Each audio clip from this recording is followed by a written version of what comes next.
What's going on, everyone? Welcome back to the show. So we are going to take a look at this letter from Senator Padilla out of California, and we'll see if he's going to address this Social Security increase that we've been asking about. So what we've been doing is we've been sending out letters to all of the politicians that are out there. So all the senators, all the people in the House, as well as we've been sending it to the presidential candidates. Now, I haven't sent a letter in about a week and a half, so I will start sending some more out. But you guys have been sending me your letters, which I really appreciate, because it gives me an opportunity to read different letters all over the U.S. Because obviously, I live in Southern California. I can send letters to Senator Padilla. I can send letters to Dianne Feinstein, as well as the representative in my district. But that's all. I can't send it to anyone else. And so I really appreciate the fact that you guys are sending me these emails, because I'm able to read the letters that are coming from areas all over the U.S. So that's what we're going to focus on today. We're going to talk about Senator Padilla.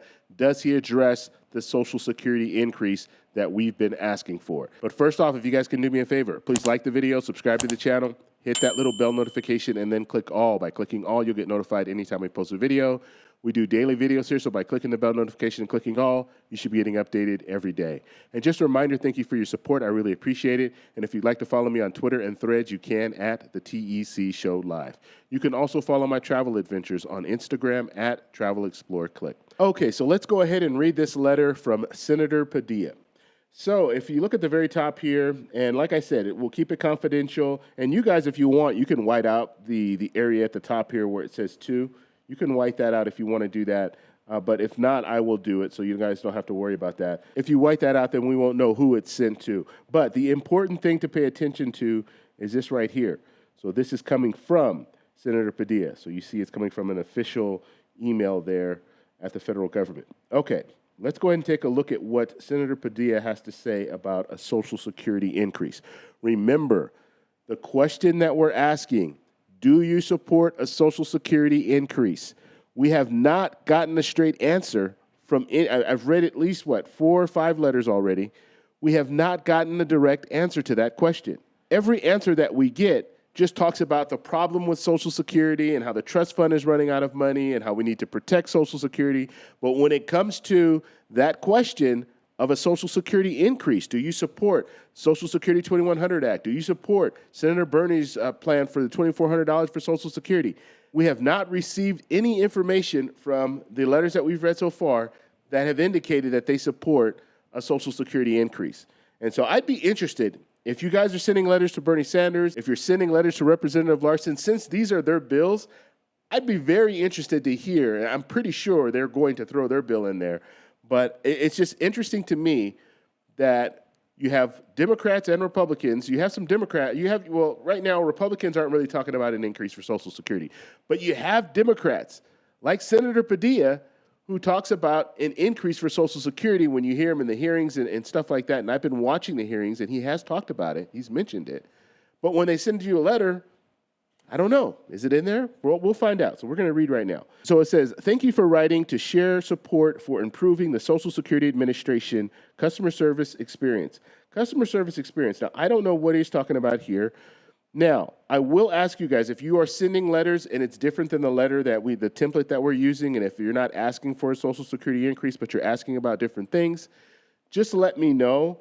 That way, it will make a little bit more sense. So if you wrote a letter to Senator Padilla and you were asking about customer service, then just let me know that. That way I'll take that in consideration when I'm reading the letter. And if you don't ask for a Social Security increase, of course, they're probably not going to address that in their letter. So let me know that as well. Okay, so let's go ahead and move forward here. So it says, I appreciate hearing from you. I believe Congress must guarantee that current and future generations of seniors receive their hard-earned Social Security benefits. That is why I joined my colleagues in sending a letter to the Senate Committee on Appropriations requesting robust and necessary funding for the SSA in fiscal 2024. Okay, so this is just for the Social Security Administration. This has nothing to do with the benefits, okay? So this is just basically to beef up staff and things like that when it comes to the Social Security Administration. Okay, so, and then it says, including to improve the customer service experience and ensure Americans can access their benefits more efficiently. I was proud to support the Consolidated Appropriations Act 2023, public law, and then he shows the actual vote count there. which provided $14 billion for the Social Security Administration fiscal 2023. Okay, so that was a bill. We talked a little bit about that when they were talking about it, but that was what President Biden wanted for the Social Security Administration. You may also be pleased to know that I support the Trust in Public Service Act, and that's S1934, introduced by Senator Murphy out of Connecticut. This legislation would have prioritized customer service within the federal government and expanded communication efforts to ensure that the public is aware of the services the federal government provides. The bill did not pass the Senate in the 117th Congress and has yet to be reintroduced this Congress. Please know that I appreciate hearing your perspective on this issue. I am committed to protecting Social Security, improving customer service experience across the federal government. Okay, so that was Senator Padilla. Now, like I said, this didn't address anything when it came to Social Security increase. It also didn't even address Social Security reform. So I'd be interested to know the letter that was sent. So if you guys want to send me a follow-up email just letting me know, hey, I sent the same letter that you sent, or I sent something very similar to that, or I asked about a Social Security increase in my letter, I'd be interested to know that, because all they were talking about there was the customer service experience. And we know that the customer service experience right now is not very good. And I just posted a video talking about the fact that the Social Security Administration, they lost $21 billion because they were overpaying people receiving Social Security benefits, and now they're trying to claw that money back. And so they're not doing a very good job of calculations and things like that. They're making a lot of mistakes.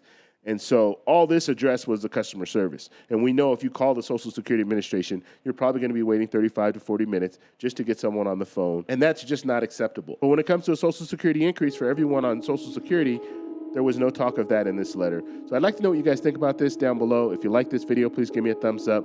Please subscribe for more, and I'll talk to you in the next one. Bye.